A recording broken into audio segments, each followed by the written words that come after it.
Mateus, Evangelho de Jesus segundo Mateus, bem como estamos, com muito respeito, com muita reverência à Escritura Sagrada.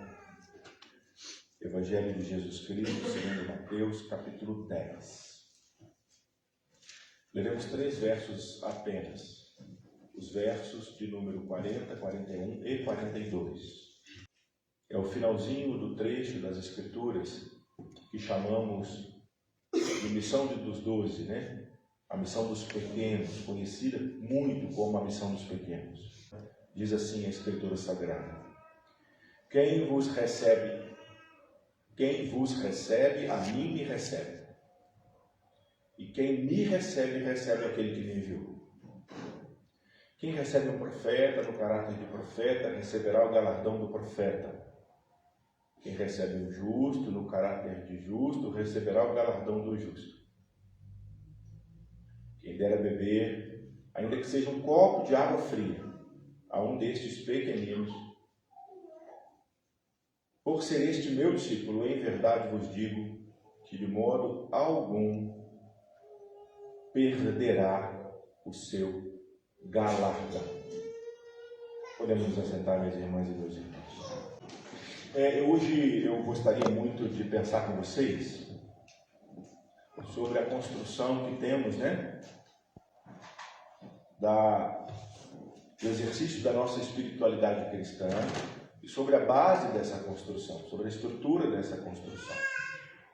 Muitos de nós colocam nessa construção o olho lá no galardão, lá naquilo que a gente receberia de recompensa.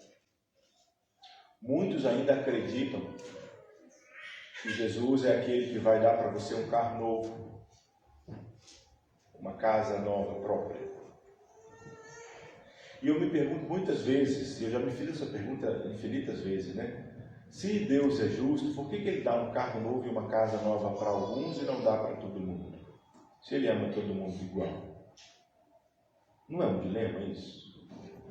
Se a gente coloca o exercício da fé em recompensa, e esse texto talvez seja um dos textos mais usados de maneira distorcida para dizer que a gente tem que ficar de olho nas recompensas, porque aqui Deus está falando através da pessoa de Jesus sobre algum tipo de recompensa, e uma recompensa por ser enviado de Deus. Se nós pegarmos o contexto anterior, direto e indireto, a gente vai ver lá no iníciozinho do capítulo 10 a escolha dos apóstolos, não é isso? Primeiro discípulos, depois apóstolos, né? Discípulos, eu não gosto muito da palavra aluno, eu já falei isso para vocês, né? A palavra aluno é aquele que é sem A, né? O prefixo, a professora de português está aí, né? A é de nulidade e luno de luz, então é aquele que não tem luz. Então eu prefiro a palavra educando, talvez discípulo, né? Seria melhor, aquele que aprende com o mestre, não é verdade? E a luz de alguma forma é aumentada. E aí eu tenho aqui, primeiro, discípulos que são agora enviados, se tornam apóstolos. E a construção aí do texto, se a gente pega, né, direitinho, primeiro ele vai fazer ali algumas admoestações, como tem que ser, né, de que maneira tem que ser. A gente falou sobre isso, inclusive, temos acompanhado esse texto aí já uns 2 domingos, o Evangelho de Mateus segundo, o Evangelho de Jesus segundo Mateus, e de maneira muito especial, hoje a gente estamos no ano A, nosso ano litúrgico A, que contempla o Evangelho de Mateus na grande maioria das nossas reflexões. Depois que ele admoesta, ele vai estimular os seus agora apóstolos, ele dá estímulos aos seus apóstolos, e ele vai depois preparar os apóstolos dizendo: olha, cuidado que vocês vão ter muitas dificuldades. E depois dessas dificuldades é que ele vai falar sobre algum tipo de recompensa de ser enviado a Deus. A construção do capítulo 10 é mais ou menos nessa direção. E nesse capítulo 10, a pessoa de Jesus aparece como um bom pastor, aquele que dá a vida pelas ovelhas. E é mais do que dar vida pelas ovelhas, ele se compadece das ovelhas que estão sem pastor. Falamos disso, lembram disso? Nós refletimos sobre esse texto. E é muito interessante porque agora os discípulos recebem de Deus, na pessoa de Jesus, os mesmos poderes, entre muitas aspas aqui, que Jesus tinha. Lembra que Jesus é conhecido, e eu falei também sobre a questão dos milagres messiânicos, né? Alguns milagres que só o Messias faria dentro da tradição dos hebreus. Então, quando os judeus, que são descendentes dos hebreus, né, esperam o Messias, eles têm a expectativa do Messias. Na tradição deles, alguns milagres só o Messias faria. Por exemplo, curar um cego de nascença. Poderia até que alguém que nasceu vendo, ficou cego e ocorresse ali uma cura, poderia até ser um milagre comum, cotidiano. Mas alguém que nasce cego, só o Messias faria. Então tem na tradição alguns milagres bem interessantes assim. Outro, também conhecido como milagre do Messias, é o milagre da pessoa com hanseníase. E que a Bíblia Sagrada usa ainda o termo lepra de forma muito dura, né? E que não é só a questão da enfermidade, é muito além. Porque o doente é completamente excluído de toda a sociedade nesse período, que você não tinha absolutamente nenhum controle dessa doença, e essa doença era talvez uma das piores ou a pior doença vista ali no primeiro século, ou nos séculos anteriores também, né? Até a gente ter um pouco do crescimento da ciência da medicina, graças a Deus, vida normal, né, para quem hoje de alguma forma vive com muita qualidade com hanseníase, né? Então, a gente observa que o milagre caminha agora com poder junto com os enviados, os apóstolos. E eles recebem duas funções claras no capítulo 10 aqui. É a expulsão de demônios e a cura de enfermidades. Parece que é o centro do apostolado. E vamos entender de maneira muito prática, né, que essa questão, quando o Novo Testamento aborda a questão do exorcismo, não tem absolutamente nada a ver com essa construção exorcista que a gente tem cinematográfica, né? A gente constrói uma ideia demoníaca a partir da Idade Média que não existe lá no primeiro século e muito menos no Novo Testamento. A ideia aqui é exatamente de gente que tinha muitos problemas que são de saúde mental, que são problemas emocionais e que eram de fato definidos como pessoas endemoniadas por causa das suas dificuldades de saúde. E ali a gente vê essas pessoas sendo libertas e a gente vê as pessoas sendo curadas. Milagre pós milagre acompanharam os apóstolos. Bom, aqui eu tenho um mestre que agora faz do seu grupo um grupo de enviados. E são conhecidos como os pequenos enviados, porque são discípulos, agora apóstolos. É interessante também quando a gente pega o texto que nós usamos na liturgia hoje, de Paulo escrevendo aos Romanos, falando de uma nova vida. E aí eu ligo também com a nossa escola dominical de hoje, que traz a questão da graça de Deus, que essa nova vida é marcada pela graça de Deus e não pela obediência de um conjunto de regras religiosas. E a nova vida agora, que os apóstolos vão proclamar, não tem absolutamente nada a ver com a guarda das exigências religiosas do judaísmo. É uma nova vida através da nova e eterna aliança em Cristo Jesus, de acolhimento, de amor de todas as pessoas, manifestas agora numa prática, por enquanto aqui, sendo ainda construída, por enquanto aqui, pelos apóstolos. É também interessante a gente pensar no tipo de estrutura que a gente tem social, quando a gente valoriza ou quando a gente define alguém bem-sucedido. aqui os discípulos não estão recebendo uma promoção na maneira com que nós ocidentais entendemos promoção. Os discípulos não estão sendo retirados de um lugar inferior e colocados em um lugar superior por alguém superior hierarquicamente. Não é isso que está acontecendo aqui. Está acontecendo aqui o desenvolvimento de uma missão.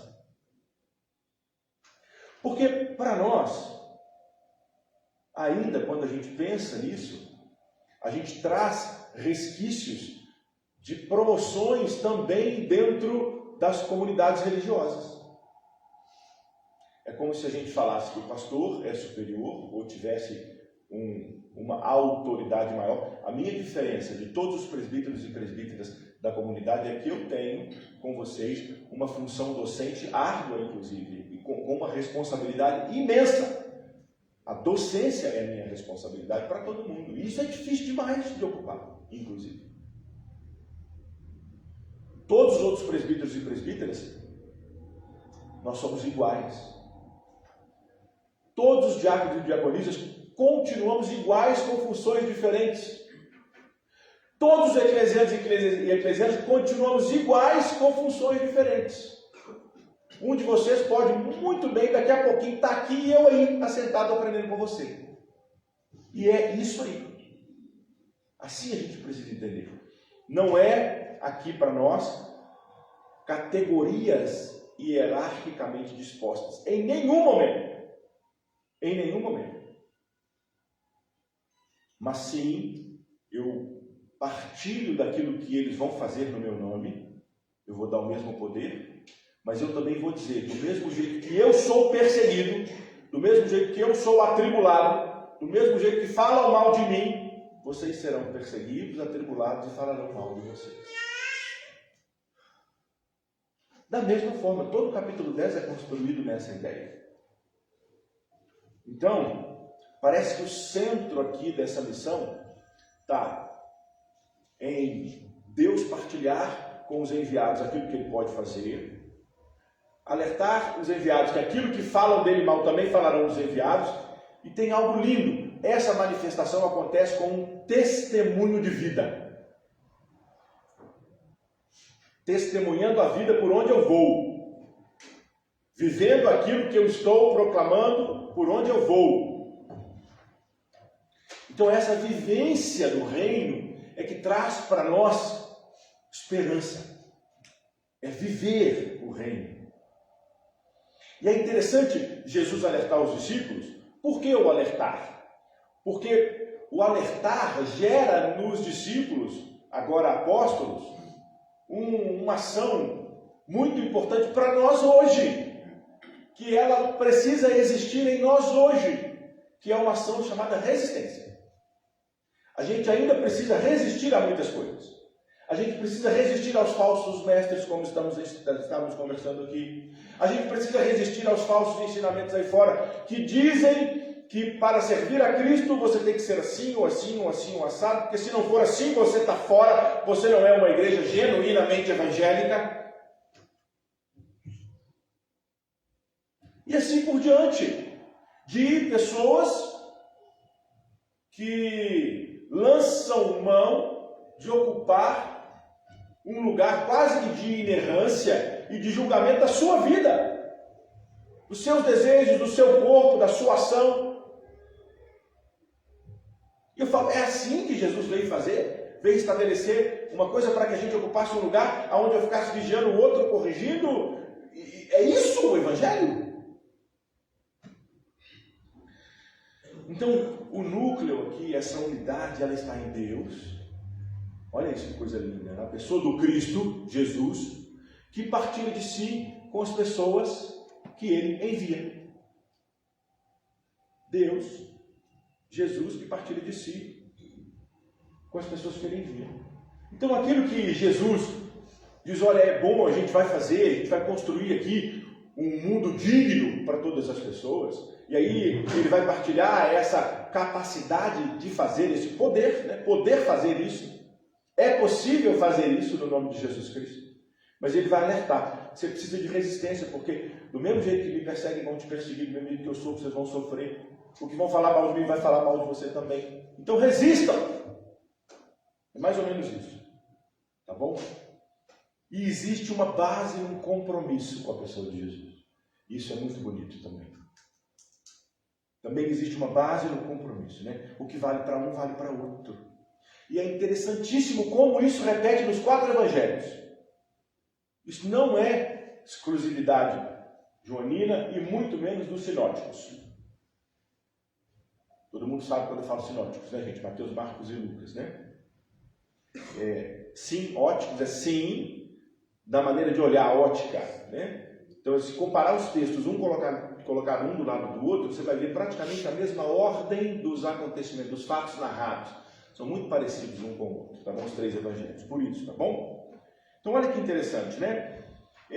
Lucas capítulo 10 traz a mesma coisa, né? Quem vos der ouvidos, vai me ouvir. Quem vos rejeitar, me rejeita a mim. Marcos capítulo 9, né? Qualquer que recebe uma criança, qual é essa no meu nome, me recebe. Qualquer que me recebe, recebe quem me enviou. João 10 é o que a gente leu. Lucas 9 de novo tem outro... João 13, né? A gente leu Mateus. João 13 vai falar que em verdade vos digo, quem recebe aquele que eu enviar, a mim me recebe. A mesma coisa. E Lucas, ele parece que dá uma enfatizada num negócio muito importante para a gente. Porque Lucas vai dizer assim, quem recebe esta criança em meu nome, lembra que eu falei para vocês há algum tempo desse trecho, onde Jesus pega a criança, coloca no meio e a gente ensina como se essa criança tivesse um monte de características bonitinhas que a gente tem que seguir, e que não é isso que Jesus está falando. A gente está falando de Jesus pegar aquele que é a exclusão da sociedade, que não tem valor nenhum até o dia que ele consegue trabalhar. Então, uma criança no primeiro século, no contexto aqui judaico e do Império Romano, é um ser humano que só dá prejuízo, só come e só exige a atenção dos outros. E que se eu tiver uma dívida, eu pego o menino e dou como escravo que me alivia. Essa a mentalidade. Então Jesus está dizendo, se você não for, se você não sentir, se você não se perceber como este que é a exclusão da exclusão, que está lá no limite da exclusão, se você não sentir isso, você não vai saber o que é o reino de Deus. Você não vai perceber o tanto de dignidade que a gente tem que promover pelas pessoas excluídas na cidade. É mais ou menos esse o sentido. E Lucas vai dizer que a gente tem que ser como essa criança excluída. A gente tem que sentir isso. É isso que Lucas, de alguma forma, fala, né? O menor de todos é o maior. Vocês estão querendo falar de hierarquia? Então, quer ser mais importante? Seja um menor. Seja um menor. É muito diferente dessa construção meritocrática que a gente tem. Né? A gente tem uma construção meritocrática. A gente busca meritocracia na vida de tudo. A gente ensina os nossos filhos pela meritocracia, inclusive a alcançarem autonomia pela meritocracia. Se você obedecer e fizer, papai vai dar bala de chocolate. Senão, não vai dar. Se você obedecer bonitinho, Papai Noel vai passar no final do ano. Se não obedecer, não vai passar. E a gente vai construindo essa mentalidade de meritocracia doentia. Que o amor agora é condicionado. Que o cuidado é condicionado. Não é graça, é condição. É exigência. E a gente constrói isso, pessoal. Tá bom? Mas graças a Deus que Jesus vem destruir essas construções que não refletem o amor dele para nós. Isso é lindo demais. Isso me emociona. Eu fico imaginando uma pessoa enviada pelo Império Romano para falar como se fosse missionar no nome do Império, né? Pela preservação do Império e pelo crescimento do Império. Sabe o que essa pessoa faria? Essa pessoa iria passando em todos os lugares, em todas as comunidades. Isso aconteceu na história do Império Romano, levando o quê? Levando correção para os desvios das ordens ministeriais, das ordens imperiais. Eu vou corrigir todo mundo que não está obedecendo às ordens do Império. Né? Meio que um Darth Vader. Sabe como? Todo mundo tem que obedecer. Né? Todo mundo sabe quem é. Depois eu falo para você quem é esse homem, tá? Além da correção, quem não obedece é o quê? Condenado. Não é isso? Quantas mortes foram causadas pelo Império Romano? Jesus é uma delas, meus queridos e minhas queridas. Por quê? Porque é óbvio que ele não se encaixou nas exigências das ordens imperiais. Né? Claro que não. Ele é condenado à punição, os súditos são culpados, e é isso. E aí a gente pega esse modelo imperial e hierárquico, traz para as comunidades de fé, historicamente falando, e infelizmente a gente continua querendo levar correção e condenação às pessoas que não se encaixam nas exigências das instituições religiosas. Meu Deus, que coisa horrorosa isso. Isso manifesta Jesus? Isso manifesta o Cristo? Lembra da frase de Zagalo? Lembra do Zagalo? Vocês têm que me engolir. Lembra disso? Outras frases, né? Vou dizer só umas verdades para ele. Vou mostrar com quantos paus faz uma canoa. O que é teu está guardado. Cuidado que Deus vai pesar a mão no você. Mais ou menos essas frases. De opressão, manipulação, correção, condenação. Que refletem muito um pensamento impositivo e colonizador. Que não vai ao encontro do ser humano dentro daquilo que o ser humano é. Dentro do acolhimento proposto pela nova e eterna aliança em Cristo Jesus. De amor e de misericórdia para todas as pessoas. Então parece que institucionalizar a missão, institucionalizar o apostolado, que todos nós hoje, enviados e enviadas por Jesus, somos na vida, parece que a gente quer meio que um lucro com isso. Esperando carro novo, casa nova, emprego bom, como se Jesus fosse obrigado a dar para você alguma recompensa para você vir a Ele. A gente tem estruturas de fé, de pagar promessas, estruturas de fé. São tantas coisas, né, que a gente faz. Ó, eu vou fazer isso aqui porque Deus vai me abençoar. A gente usa o jejum como moeda de troca, estava falando na escola particular, na escola dominical. Né? Jesus instrui os pequeninos e em nenhum momento ele vai falar que eles deveriam agir como os enviados do Império Romano. Quando Jesus envia, quando Jesus pega os seus discípulos e transforma os discípulos agora em apóstolos e enviados, Jesus não vai dizer que eles precisam corrigir todo mundo que não está se encaixando na doutrina reta e sã. Jesus ensina as pessoas que ele envia a viver o reino, a viver aquilo que ele estava ensinando, a experimentar aquilo perto das pessoas. Que a vida seja proclamadora de amor, que a vida seja proclamadora de misericórdia, que a vida seja proclamadora de perdão, que a vida seja sustento, vivendo, e não corrigindo e controlando a vida de outra pessoa. Em nenhum momento ele tinha o objetivo de atribuir poder para aplicar correção em ninguém, por estar dentro de um modelo de vida errado. Ele simplesmente diz assim: primeiro, você tem que andar em vida nova, novidade de vida. Essa é a primeira característica que ele coloca. Essa vida nova. E não uma vida nova que é superior hierarquicamente, mas uma vida nova que vai servir às outras vidas que eram consideradas inferiores hierarquicamente. O testemunho da sua vida é o seu melhor depoimento.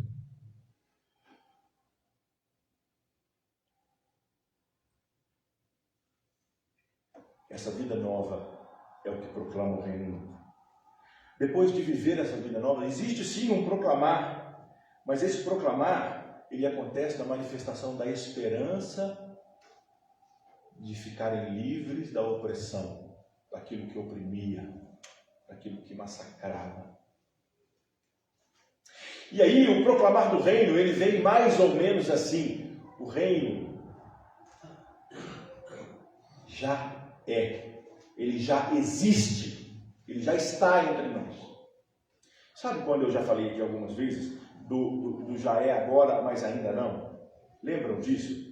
É que o reino já é, mas ainda não pleno.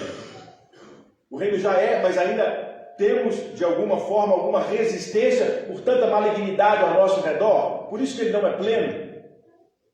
Mas quando eu proclamo o reino, eu estou dizendo: Deus está no nosso meio, na humanidade. Deus vive no meio da sua criação. Deus é conosco. Ninguém caminha sozinho. Ninguém caminha sozinha. E aí eu preciso compreender, esse já é agora, e eu preciso lutar para viver essas características desse novo reino, desse mundo novo, do jeito que Deus quer, agora, no hoje, na minha vida hoje, nas minhas relações hoje, na minha família, no meu dia a dia hoje, para que em algum momento ele seja pleno. Em algum momento todas as pessoas sejam acolhidas por esse reino. E por final, existe aqui uma produção de sinais na vida de outras pessoas. As outras pessoas, de alguma forma, são afetadas pelo reino vivido em mim, pelo reino que já é agora na minha casa, em torno de mim. Existe um afetamento que produz resultados, esses resultados vão confirmar e afirmar a existência desse reino entre nós. Sabe quando você pega um videozinho lá, ou do Instagram, do TikTok, que tem alguém fazendo um bem assim imenso, que você se emociona? É isso que a gente tem que gerar na vida dos outros. É vivendo a dignidade perto das outras pessoas. É acolhendo com dignidade. E isso precisa gerar sim, e vai gerar um furdunço ao nosso redor. Porque as pessoas de fora não querem acolher isso. Não querem viver assim. Querem cuidar dos seus próprios umbigos. Querem viver na meritocracia, querem lutar para serem promovidos e terem dinheiro, e reterem. Está tudo bem a gente entender que a gente precisa administrar bem os bens que Deus nos dá. Está tudo bem a gente pensar que a gente precisa promover, inclusive, uma reserva para o futuro, diante da nossa situação de previdência social e tudo mais. Mas está tudo bem a gente proteger isso e viver isso com dignidade, mas principalmente partilhando aquilo que a gente tem com gente que não tem acesso a recursos que a gente tem. Se a gente tem acesso a recursos e do nosso lado tem gente que não tem acesso, a gente precisa de dar um jeito de dar acesso, de ajudar essa pessoa a ter acesso aos recursos que a gente tem acesso. Então esses sinais vão fortalecendo a gente, vão dando vida a gente, porque a melhor coisa do mundo é a gente ver gente que estava oprimida de um lado de lá e de repente encontra conselho e fala: meu Deus, que coisa boa, é possível viver assim? É possível ter uma vida nova. É possível. É possível ser acolhido por Deus. É possível. É possível. Cada um de nós ser acolhido por Deus. É possível. Então, nós não estamos falando aqui de gente que é enviado pelo Império Romano para perseguir e controlar o outro. Nós estamos falando de gente que é enviado por Jesus Cristo para amar, para livrar as pessoas, olha só, das doenças que massacravam elas e das alienações que essas pessoas tinham, essas doenças emocionais e mentais, muitas vezes causadas por viverem debaixo de tamanha pressão por um império tão violento, tão opressor, que manifesta tanta morte, que a gente tem aí fora até hoje. Lá no primeiro século era o Império Romano, hoje tem tantos instrumentos malignos, opressores, que geram em nós tantas doenças. Eu vou garantir para vocês que um tanto de nós aqui está dependendo, inclusive, de alguma droguinha psiquiátrica para dar conta da vida, de tanta opressão que tem sobre as nossas casas e nossas famílias. Senão a gente não dá conta de tão doente que a gente fica. Então, meus irmãos e minhas irmãs, encerrando aqui, eu vou dizer assim: Jesus não está construindo uma estrutura onde, quando uma pessoa se destaca, outra pessoa hierarquicamente superior vai lá, pinça essa pessoa e coloca ela num outro lugar mais estratégico para que outras pessoas sejam alcançadas por ela. Não é isso que Jesus está fazendo aqui quando ele envia os 12. Não mesmo. É muito diferente. Jesus está dizendo aqui, quando ele fala de compensações, né, que é a palavra lempsis no grego, que é mais ou menos como se fosse uma compensação mesmo, é quase como rendimento. O que vocês vão ganhar? Jesus está falando primeiro de um sustento lindo, onde aquela pessoa vai ser afirmada e confirmada naquilo que ela faz. Existe um sustento nesse lempsis, que é a confirmação e a afirmação naquilo que eu me proponho a fazer. É como se Deus estivesse dizendo assim: pode ir que eu estou com você sustentando você. Vamos embora, vamos junto. Você vai ter sustento. Né? E onde for, existe também aqui uma questão de lugar muito importante, porque ele está indo para outros lugares, e em vários lugares eu preciso ser sustentada. Existe uma questão de acolhimento aqui que é linda, que é maravilhosa. Ele vai dizer assim, aqui, fique tranquilo, porque quando você for acolhido, é a mesma coisa de eu ser acolhido. Então, quando a gente acolhe alguém que não é acolhido, é a mesma coisa de a gente acolher Cristo. Vocês estão percebendo o nível do acolhimento? Como é importante acolher? Como é importante as compensações do acolhimento? Né? As pessoas ontem na festa junina, que foram acolhidas pela festa junina, tiveram um monte de compensações maravilhosas, comendo, bebendo, rindo, brincando, dançando. Não é isso? Quando eu visito qualquer um de vocês, vocês preparam para mim lá coisas que eu tenho que chutar o balde da minha alimentação e falar, é hoje. Não é? Olha que compensações maravilhosas do acolhimento. Mesas maravilhosas. Isso faz bem demais para a gente, né? Eu já estou olhando, assim, eu faço um cardápio quando eu olho assim, né? Um é pão de queijo, outro é frango, outro é não sei o quê, tá um bolo. Eu já vou vendo assim, o que cada um faz mais, né? Uma torta da mena, sabe? Eu vou, né? Pensando em entender essas compensações de ser enviado de Jesus Cristo. Então tem um acolhimento, que é a mesma coisa de acolher o Cristo. E por último, olha que interessante, né? Como que nós somos compensados? Como que essa recompensa vem? É quando a gente vê alguém que não é acolhido sendo acolhido. E aí nossa, que coisa maravilhosa isso. Que sensação linda isso. Que graça de Deus maravilhosa a gente vê uma pessoa que não é acolhida pela sociedade sendo acolhida por Deus e indo em direção à dignidade. Então Deus não promete riqueza para ninguém. Quem falar isso para vocês é mentira. É mentira. O texto de Malaquias, que você está roubando Deus, é mentira. É num contexto completamente diferente do nosso. Trazer os dízimos à casa do tesouro, se você não trazer, vai vir problema. Mentira. Não é assim.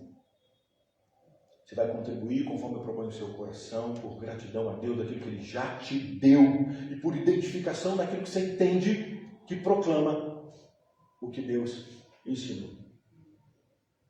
É simples assim, gente. É simples assim. Então, no contrário de riquezas, Deus dá companhia.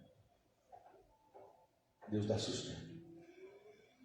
Deus faz de você continuidade dele. Deus faz de você uma pessoa resiliente, inclusive para suportar aquilo que vão dizer de você. E Deus faz com que você se alegre com os que se alegram. Que o Senhor nos ajude, que o Senhor nos abençoe, que o Senhor nos guarde, que o Senhor continue nos usando como continuidade dele no nome de Jesus Cristo.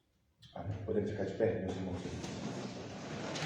Repitamos as palavras de Jesus, minhas irmãs e meus irmãos, dizendo assim: Pai nosso, que estás no céu, santificado seja o teu nome, venha o teu reino, seja feita a tua vontade, assim na terra como nos céus. O nosso de cada dia nos dai hoje, perdoa as nossas dívidas, assim como nós perdoamos aos nossos devedores. Não deixe cair em tentação, mas livra-nos do mal, pois teu reino, o poder e a glória para sempre. Amém. Com as mãos estendidas, recebemos a bênção nessa noite. Que a graça do nosso Senhor Jesus Cristo, o amor de Deus, o nosso Pai, consolo e comunhão do Santo Espírito sejam sobre a sua vida, minha irmã, sobre a sua vida, meu irmão, sobre cada família aqui representada, sobre a nossa cidade e sobre toda a humanidade tão carente e necessitada de Deus. Amém.